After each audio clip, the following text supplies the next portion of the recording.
What up, everybody? Here at Bob's Fitness in Bellevue. Your eyes don't deceive you. I actually shaved that scruff off my face. My wife hates it, so I'm gonna keep it for a while. But anyway, like I was saying, today is leg day. I turned 40 2 days ago, and I was having a conversation with a good friend of mine by the name of Chris Edmonds, who lives in Virginia, lead trainer at Mountain Dog Diet.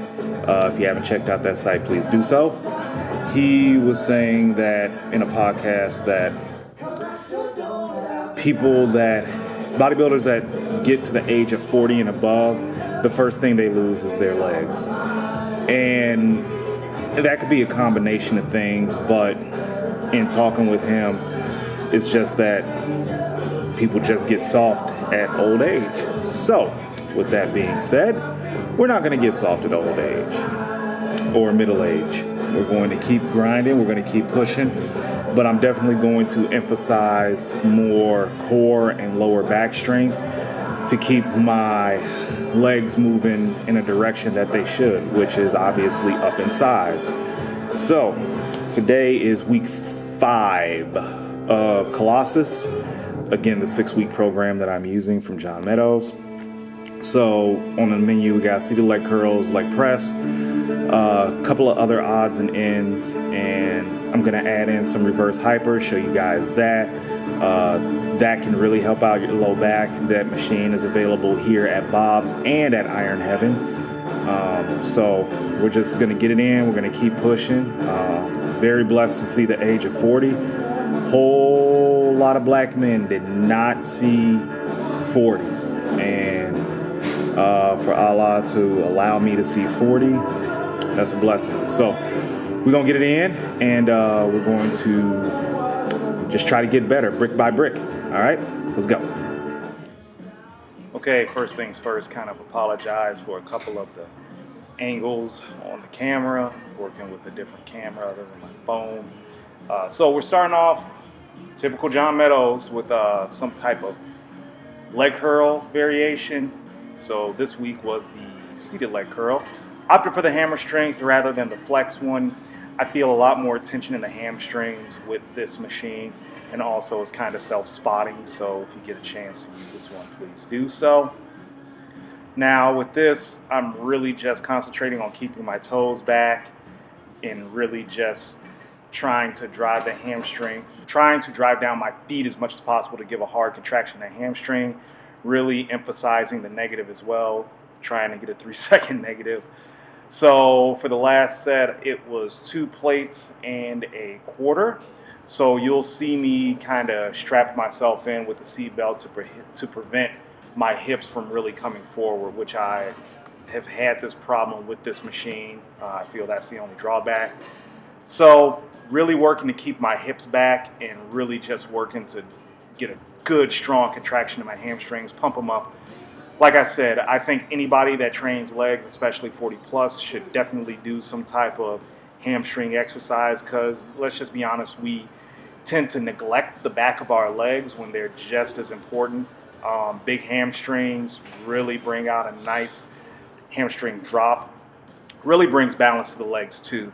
Ladies, if you're listening to this, if you're watching this, please do your hamstring work, do your lying leg curls, do your stiff leg deadlifts, all that, because you having a big butt and little hamstrings, something don't look right, and if it walks like a duck, talk like a duck, it probably quacks like a duck, and you've probably had butt injections, which I can see from a mile away. So please do your hamstring work.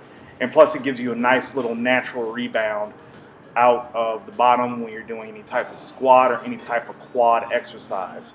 Like you'll see here, I'm doing the leg press next. Heavy duty machine. This is the Arsenal Strength bilateral leg press. As you can see, setting it up for my leverages, which aren't that great. So starting off with a couple of high rep sets. First set was 20, and then the second set was, I believe, around 10 to 15. And I'm just working to get some blood into the muscle. Started out at 3 plates, probably a little bit heavier than what I would have liked. But I think I was working against the clock here, so it wasn't a big deal. Like I said, started out with a 20 repper, and then the next clip will show my actual work set.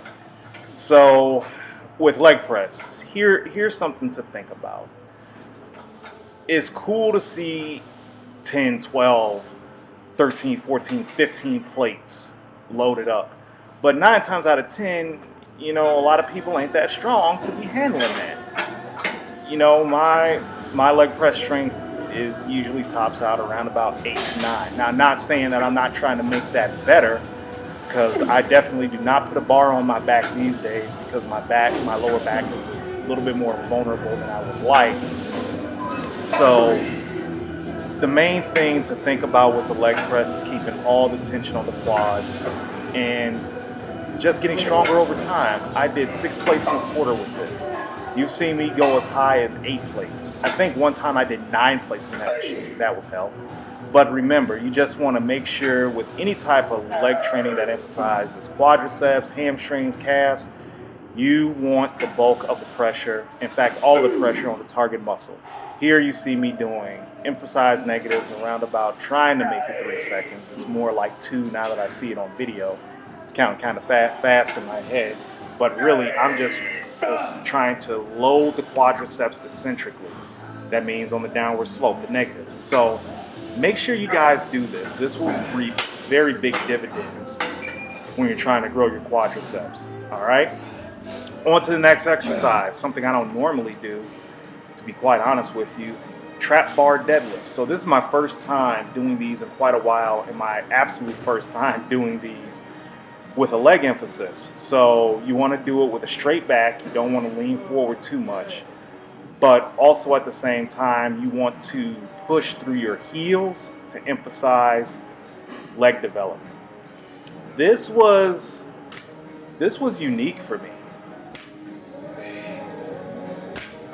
This was unique in that this is the first time I've ever done it for leg development, like I said. And it wasn't relearning a new movement, but it was definitely just trying to perfect it. So you'll still hit some back in there, but really you just want to keep all the pressure on your quads. So try to emphasize the negative as much as you can. Think about the movement that you're doing, and not go crazy heavy. 315 was a little bit too heavy, so ideally I should have backed it down, but it is what it is. You learn. If you don't have a trap bar, do these with dumbbells, but keep constant tension. Don't go all the way down. Definitely cut the rep a little bit short, just above or before your knee, before your hips hit parallel. Hit up some reverse glute hams. This was unique as well. Had never done it, but it was a doozy. If I could fix any type of form performance, it would be to extend my legs out at the bottom of the rep to contract the glutes even harder. As I'm getting older, glute, hamstring, and low back development is of utmost importance. More so strength than development. So to really hit the low back like I want to, I'm adding in reverse hypers on the regular. These will be done every main back and every main leg day. So really just trying to bring out the spinal erectors even more. And then on top of that, man, just make my lower back healthy. I need to keep my leg workouts going in a direction that I feel they should go in. And like I said, lower back health is of utmost importance, along with hamstrings and whatnot. So probably should have went a little bit lighter, get a better contraction, but I'll take it for right now. So that's it. Little 40-year-old leg training. And that's it, man. Just trying to get better in middle age. So thank you for watching. As always, please like and subscribe to check out more videos. I'll definitely be bringing more content to you. And I will catch you on the flip side. Until then, we'll see you next time.